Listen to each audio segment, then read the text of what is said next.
berasal daripada Tuhan. Karena itu Bapa, ajar kami untuk terus berserah, bersandar hanya kepadamu Bapa, agar hidup kami boleh sungguh-sungguh melekat, teguh, tidak tergoyahkan. Maka apapun keadaan kami, apapun keadaan zaman, kami tahu berkat dan takaran Tuhan itu tetap bagi setiap anak-anakmu yang berharap dan berserah hanya kepadamu. Berapi setiap kami, berapi hamba-mu yang tidak ada apa-apanya Tuhan. Sampaikan isi hatimu bagi kami di dalam nama Yesus. Kami buka hati bagi firman Tuhan.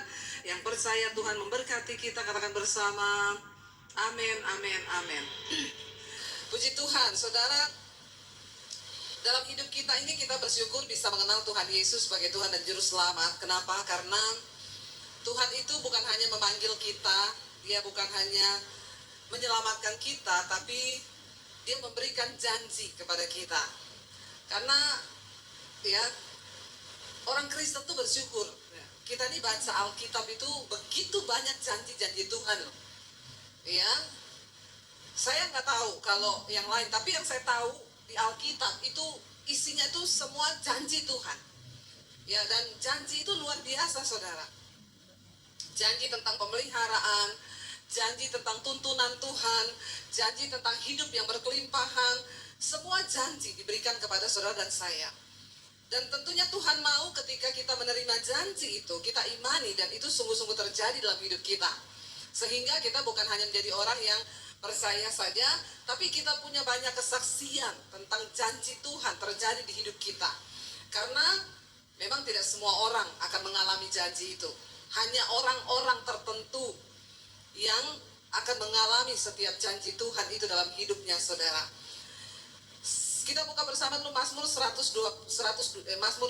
ayat yang ke-6 dan ayat yang ke-7. Mazmur 12 ayat 6 dan ayat yang ke-7, saudara. Firman Tuhan berkata di sana, ya kita baca dengan suara yang keras. Mazmur 12 ayat 6 dan 7, 1, 2, 3. Janji Tuhan adalah janji yang murni. Bagaikan apa?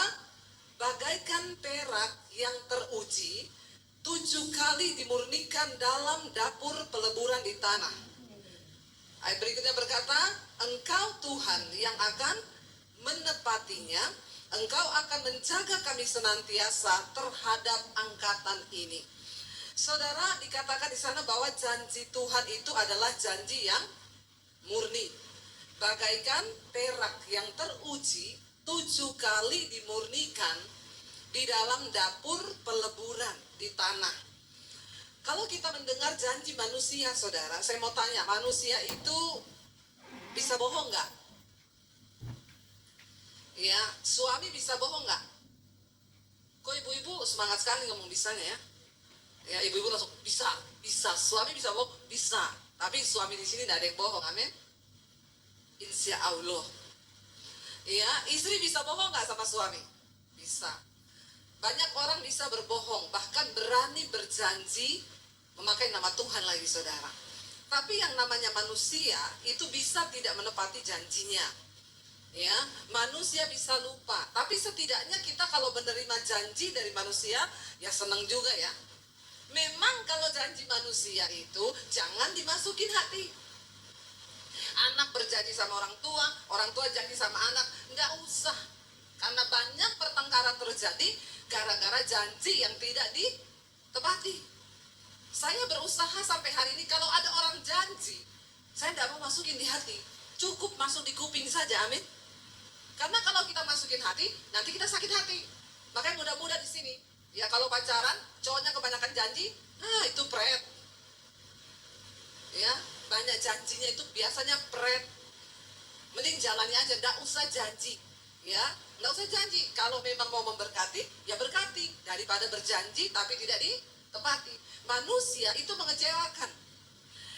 Tapi firman Tuhan berkata, saudara, Tuhan itu bukan manusia yang bisa lupa terhadap janjinya. Tuhan itu Tuhan. Coba kita lihat dalam 2 Petrus pasal yang ketiga ayat yang ke-9. 2 Petrus 3 ayat 9, firman Tuhan berkata di sana demikian, saudara. Kita baca bersama 2 Petrus pasal yang ketiga ayat yang ke-9. 1, 2, 3. Tuhan tidak lalai menepati janjinya. Sekalipun ada orang yang menganggapnya sebagai kelalaian, tetapi ia sabar terhadap kamu karena ia menghendaki supaya jangan ada yang binasa, melainkan supaya semua orang berbalik dan bertobat. Ya, bilang kanan kirimu, ingat loh, Tuhan itu tidak pernah lalai menepati janjinya. Cepat. Ya, ngomong yang benar, lihat matanya. Jangan cuma seadanya aja. Ya. Terutama suami istri, yang kelihatan. Kenapa? Karena waktu kita berdua suami istri percaya kepada firman Tuhan, maka disitulah letak kekuatan dalam sebuah rumah tangga. Katakan, amin. Firman Tuhan itu, kok anak kecil yang teriak amin ya? Padahal anak ini belum menikah loh. Tapi luar biasa imannya loh ya. Saudara, ketika suami istri itu kuat di dalam firman Tuhan, kita percaya firman, tidak usah dengar kanan kiri. Percaya firman Tuhan, maka rumah tangga kita itu menjadi rumah tangga yang luar biasa. Karena firman Tuhan, haleluya, itu peneguhan dari surga, saudara. Ya, amin, saudara ya. Jadi firman Tuhan itu menjadi kekuatan loh bagi kita. Waktu kita sungguh-sungguh, istri percaya pada firman, suami percaya kepada firman, maka kita akan menjadi orang-orang yang kuat. Sekalipun keadaan di depan kita terlihat tidak ada apa-apanya. Satu contoh di dalam Alkitab, kegagalan yang begitu luar biasa terhadap mempercayai janji Tuhan. Ketika Abraham mendapatkan satu janji bahwa dia akan menjadi bapa orang beriman, bapa segala bangsa. Tuhan berkata, Abraham, aku akan memberikan keturunan yang begitu banyak, seperti pasir di laut, seperti bintang di langit yang tidak terhitung jumlahnya. Abraham dengar janji itu dan dia sungguh-sungguh percaya. Tapi kemudian satu saat, istrinya ini imannya tidak kuat. Ya, karena melihat keadaan, lalu imannya itu menjadi lemah. Coba kita lihat bersama Kejadian pasal yang ke-16, ayat yang pertama mulai. Kejadian pasal 16 ayat yang pertama, firman Tuhan berkata demikian di sana, saudara. Kita baca sama-sama 1, 2, 3. Adapun Sarai istri Abram itu tidak beranak. Ia mempunyai seorang hamba perempuan, orang Mesir, Hagar namanya. Berkatalah Sarai kepada Abram, engkau tahu Tuhan tidak memberi aku melahirkan anak. Karena itu, baiklah engkau menghampiri hambaku, mungkin oleh dialah aku dapat memperoleh seorang anak. Dan Abram mendengarkan perkataan Sarai. Sampai di situ dulu. Ketika melihat keadaan di depan mata yang tidak masuk akal logika, Sarai ini berusaha menggoda atau melemahkan iman suaminya. Dia bilang begini, Pak, ya memang sih Tuhan bilang kita akan dapat anak. Tapi coba kamu lihat, dia bilang, engkau tahu sendiri, aku ini sudah menopause, aku sudah mati haid, tidak mungkin aku bisa memperoleh anak. Makanya dia bilang, engkau tahu Tuhan tidak memberi aku melahirkan anak. Karena itu, hampiri saja budakku, orang Mesir yang bernama Hagar. Saudara, waktu Tuhan memberikan sebuah janji, perhatikan, maka iblis akan berusaha memutarbalikkan janji itu. Tuhan bilang kepada Abram, aku akan memberikan engkau anak yang sangat banyak. Titik, tidak ada apapun. Tapi iblis balik kepada Sarai, iblis bilang apa? Engkau tidak mungkin melahirkan anak. Tuhan tidak akan membuat engkau melahirkan anak. Ini kan dua hal yang berbeda, toh. Lalu yang lebih gila lagi, saudara, Sarai bilang kepada Abram, kamu tiduri saja budakku, orang Mesir. Dan saya baca di Alkitab ini yang sangat mengagetkan. Di sana Alkitab mencatat, dan apa di sana? Abram itu mendengarkan perkataan Sarai. Ya, saya berharap di Alkitab itu ditulis begini. Ketika Sarai berkata, Abram tidurilah hambaku Hagar. Lalu Abram bilang, jangan. Ya, karena Tuhan sudah berjanji kepada kita berdua akan punya anak.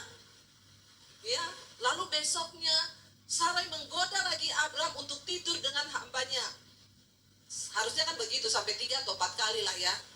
Tapi ternyata tidak. Waktu Sarai bilang 1 kali toh, langsung di sini dicatat apa?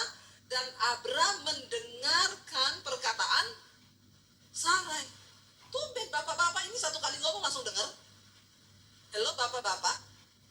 Ya biasanya kan bapak-bapak itu kalau diomongin susah toh. Ya tapi ini kok langsung dengar. Dalam hatinya Abram gini, kenapa nggak dari dulu? Ya orang Mesir itu cantik saudara. Perempuan Mesir itu tinggi, putih, ya, bodinya bagus, hidungnya mancung, 11-12 sama saya. Kenapa ketawanya mengejek ya? Yang paling jelek di Mesir, paling cantik di Semarang. Percayalah apa kata saya. Tanya sama Pak Gembala itu yang sering ke Mesir, ya Pak ya. Awas loh Halilintar menyambar loh Pak. Iya saudara. Ya makanya Abram itu tidak pikir panjang. Sangat berbahaya ketika suami lemah, istri juga lemah. Maka seringkali ide-ide yang muncul itu hal-hal yang nggak masuk akal. Tapi kan harusnya saling menguatkan. Saya punya sepupu saudara, sepupu ponaan di Kota Palu. Mereka itu 10 tahun menikah tidak punya anak. Ya 10 tahun loh. Dan mereka berdua anak Tuhan. Keluarganya yang lain belum percaya sama Yesus. Jadi setiap kali keluarganya datang ditanya, kamu kok belum punya anak? Berdoa dong, minta sama Tuhanmu. 10 tahun saudara. Akhirnya mereka rindu punya anak. Ada teman gerejanya bilang, kamu periksa aja ke dokter langganan saya. Dia bagus ya untuk coba bayi tabung. Mereka periksa. Dokternya itu di Makassar, dia di Palu. Periksa, dokter bilang, waktu selesai periksa, dokter bilang gini, ini keadaannya sangat bagus, sel telurnya bagus, yang laki-laki juga bagus, ini waktu yang tepat kalau mau coba bayi tabung. Ya teman gerejanya itu, coba bayi tabung di situ, dapat 3 langsung dibikin anak kembar. Jadi dokternya bilang, mumpung kamu baik, ayo saya bikinin 3 anak kembar, langsung jadi 10 tahun udah lahir sekali 3, selesai. Gak usah punya anak lagi, karena umur sudah semakin tua. Waktu mereka tanya, berapa dok? Sekian ratus juta. Mereka kaget, uang dari mana? Gak punya uang segitu banyak dok. Lalu dia bilang begini, mereka ini tiap malam dengerin mesbah doa. Setiap kali saya berdoa untuk ibu yang pengen punya anak, mereka berdua selalu tumpang tangan di perut istrinya. Lalu dia tanya begini, dok, kalau kami tidak bayi tabung, normal aja, dokternya bilang, sangat kecil harapannya, hanya 10%. Tapi kalau bayi tabung 90% jadi. Karena tidak punya uang dan mereka mau beriman, mereka bilang gini, dok, terima kasih sarannya, kami ambil yang 10% bersama Tuhan. Saudara, harusnya kan begitu toh? Lalu mereka berdoa. Saudara, yang luar biasa, 1 bulan kemudian, istrinya hamil. Dan yang lebih mengherankan lagi, bayinya kembar 3. Kembar 3 normal. Wow, ya. Akhirnya saudara saya dikabari, Kak, terima kasih kami hamil Kak. Ya dia hamil, kata istri saya hamil. Waktu udah berapa bulan diperiksa, wah ada 3 embrio di dalamnya. Itu kasus pertama bayi kembar 3 di Kota Palu. Jadi lahirnya gratis di rumah sakit. Anak mujizat kan? Saya melihat bagaimana Tuhan. Kenapa mereka bisa mengalami janji Tuhan? Karena sungguh-sungguh percaya. Tapi Abram waktu dibilang, tiduri saja Hagar, langsung yes. Segera. Ya dan akhirnya terjadi sebuah kesalahan fatal. Alkitab berkata, akhirnya Hagar hamil. Dikatakan di sana, jadi Sarai istri Abram itu mengambil Hagar hambanya, orang Mesir itu, yakni ketika Abram telah 10 tahun tinggal di tanah Kanaan. Ia memberikannya kepada Abram suaminya untuk menjadi istrinya. Abram menghampiri Hagar, lalu mengandunglah perempuan itu. Ketika Hagar tahu bahwa ia mengandung, maka ia memandang rendah akan nyonyanya itu. Lalu berkatalah Sarai kepada Abram, penghinaan yang kuderita ini tanggung jawabmu. Aneh enggak ini perempuan? Ya, dia yang suruh suaminya tidur sama hambanya. Waktu hamil, dia marah suaminya, dia bilang, penghinaan ini kamu yang tanggung jawab. Memang istri itu aneh, iya nggak bapak-bapak? Ngomong iya aja, nggak usah takut, nggak usah lihat istri dulu baru iya. Ada bapak-bapak yang saya bilang, istri itu aneh, iya nggak bapak-bapak, lihat istrinya dulu. Ya, makanya bapak-bapak jangan semua yang istri omong itu didengar langsung, ditimbang dulu ini sesuai firman apa enggak. Sering kali ada suami yang tiba-tiba ngamuk sama keluarganya, ngamuk sama mertuanya gara-gara perkataan istri. Ya, terjadi perselisihan gara-gara istri. Makanya istri itu juga harus penuh firman. Amin. Ada masalah langsung suntik suaminya loh. Ya itu loh, keluargamu, mamamu, akhirnya suaminya ngamuk-ngamuk, saudara. Ini banyak terjadi dalam keluarga Kristen nih. Pertengkaran demi pertengkaran akibat istri yang hidup tidak takut akan Tuhan. Ya udah gitu tetap salahin suami kan. Lihat penghinaan ini, kamu loh yang tanggung jawab. Lah yang suruh tidur sadar siapa? Memang kasihan bapak-bapak itu. Ya seringkali memang bapak-bapak itu menjadi korban. Bapak-bapak bilang amin dong, saya sudah bela loh ini bapak-bapak di sini. Terima kasih kek. Ya dukung saya gitu ya. Ya benar ya, mari kita ini hidup takut akan Tuhan istri-istri. Dia bilang, penghinaan yang kuderita ini tanggung jawabmu. Akulah yang memberikan hambaku ke pangkuanmu. Tetapi baru saja ia tahu bahwa ia mengandung, ia memandang rendahkan aku. Tuhan kiranya menjadi hakim antara aku dan engkau. Loh, malah bawa-bawa nama Tuhan jadi hakim antara saya dan suami. Saudara, mari kita berdoa. Di dalam mengarungi rumah tangga pasti akan ada badai, gelombang yang sering kali membuat kita ini meragukan janji Tuhan terjadi. Tapi waktu kita itu berpegang teguh, suami istri kuat dalam firman, cepat atau lambat Tuhan akan menggenapi janjinya dalam hidup kita. Amin. Ya, saya tadi tertarik Pak Victor bilang biar surga itu turun ke bumi. Apa itu surga, saudara? Surga hanya bisa terjadi dalam kehidupan orang yang hidup sungguh-sungguh percaya pada firman Tuhan. Waktu surga turun ke bumi, yang terjadi itu apa? Yang pertama, ada kebenaran, damai sejahtera, dan sukacita oleh Roh Kudus. Itu surga. Amin. Ya, waktu kita ini hidup dalam kebenaran, pegang janji Tuhan, maka hidup kita penuh damai sejahtera dan ada sukacita. Jadi walaupun mungkin kita nggak punya uang, tapi ketika ada surga dalam hidup kita, di situ ada kebenaran, damai sejahtera, dan sukacita. Saya dan suami mengalami banyak badai pergumulan di dalam hidup kami berumah tangga, saudara. Ya, tapi puji Tuhan pergumulannya bukan yang dicari-cari. Kita ini hidup lurus ikut Tuhan aja masalah itu banyak. Apalagi kalau hidupnya bengkok. Tapi kami bersyukur semua persoalan badai yang kami hadapi itu karena kami belajar menuruti janji dan firman Tuhan dalam hidup kami. Itu luar biasa, saudara. Tapi karena kami bertahan dalam firman, percaya pada firman Tuhan, Tuhan menggenapi. Satu hal yang pertama yang sering kali membuat kita tidak percaya pada janji Tuhan, yaitu apa? Waktu kita melihat keadaan di depan kita rasanya tidak sesuai dengan ekspektasi yang kita harapkan, yang kita mimpikan. Jangan pernah menyerah. Waktu Sarai melihat keadaannya, dia bilang sama suaminya, kau lihat kan, engkau tahu kan, Tuhan tidak akan memberikan aku melahirkan anak. Jadi buat apa? Apa yang kita harapkan? Orang yang selalu membatasi Tuhan dengan cara berpikirnya, dia tidak akan pernah melihat janji Tuhan itu digenapi dalam hidupnya. Tapi waktu kita membebaskan Tuhan bekerja, bagian kita itu cuma taat. Waktu Tuhan berjanji, tangkap, pegang, itu terjadi. Pasti itu terjadi. Katakan, amin. Contoh yang kedua di Alkitab, seorang yang membatasi Tuhan dengan cara kerjanya, siapa? Naaman adalah seorang perwira, panglima dari negeri Aram. Dia panglima perang dari tentara Aram. Satu kali dia kena kusta, saudara. Zaman itu kusta ini penyakit yang tidak ada obat, itu penyakit kutukan. Lalu seorang budaknya berkata kepada istrinya, coba ya Bapak mau nggak pergi ke Israel? Di sana ada nabi yang bisa menyembuhkan orang yang sakit kusta. Lalu dia mendengar karena dia sudah mencari kesembuhan, tapi memang kusta tidak ada obatnya pada zaman itu. Karena itu penyakit kutukan. Akhirnya saudara, dia pamit kepada Raja Aram, saya mau pergi ke Israel. Mau ngapain? Saya mau pergi berobat.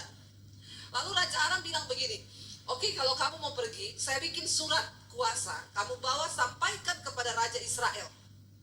Isi suratnya adalah begini, yang terhormat Raja Israel, Panglima Perangku Naaman kena kusta dan dia pergi ke Israel untuk mencari kesembuhan.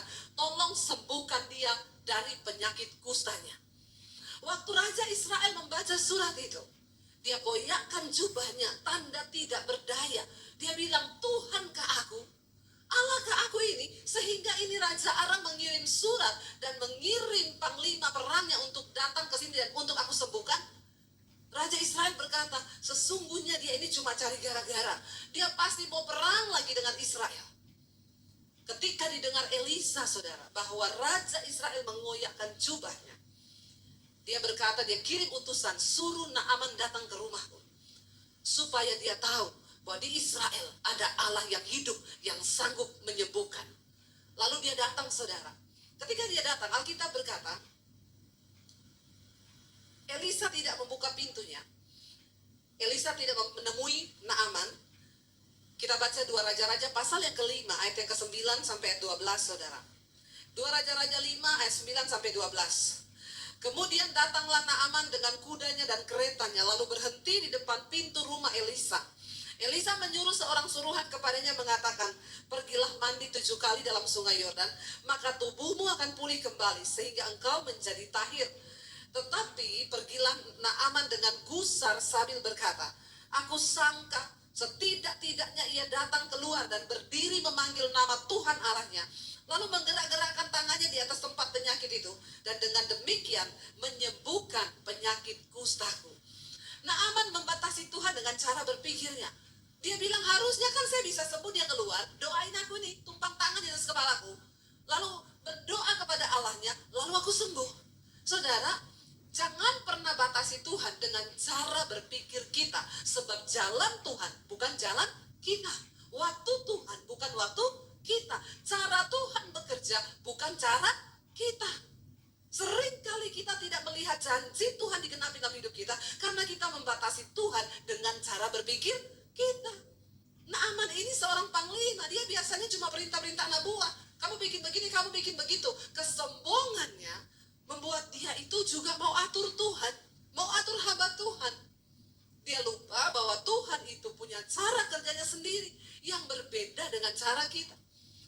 Bapak-bapak, mungkin engkau punya banyak pengalaman di bisnis, tapi jangan pakai pengalaman itu engkau andalkan sebagai kunci kesuksesan. Karena Alkitab berkata, terkutuklah orang yang mengandalkan manusia, tapi diberkatilah orang yang mengandalkan Tuhan. Sebab cara pikir kita itu tidak sama dengan cara pikir Tuhan. Saudara, apa yang sedang engkau pegang janji Tuhan hari ini? Mungkin bagimu hari ini Tuhan rasanya tidak masuk akal, tapi ingatkan dirimu sendiri. Bilang, ingat, Tuhan tidak pernah lalai menepati janjinya. Waktu kita percaya, waktu kita imani dengan sungguh-sungguh, maka kuasa Tuhan itu tidak terbatas, tidak terduga cara Tuhan bekerja. Saya percaya bagi orang-orang yang sungguh-sungguh percaya dan berharap, tidak ada perkara yang mustahil bagi Tuhan.